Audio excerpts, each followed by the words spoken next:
I always say to people, since we as authorities go around asking firms to make contingency plans for every other known risk that you can think of, and some that you hadn't, it would of course be contradictory if we didn't do the same thing for Brexit. So we do.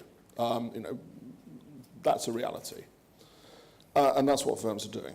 Where I think it becomes tricky is that there's a very clear risk that, with absent a transition period, firms will hit the point at which they have to start to put into effect their transition plans before they know the outcome of the process of negotiation.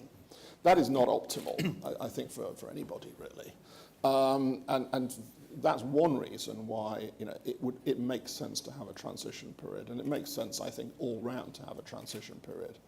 Because we're talking here about disruption to markets, which is not just to markets in the UK, because obviously, as I said, the UK markets are global markets. So, that seems to be in everybody's interest to have that. And I think, just to reiterate, I think it would be regrettable all round if we put firms into this position where they feel they're in a bind because they have to do practical implementation of contingency planning before they know the context in which they're going to be working in the future.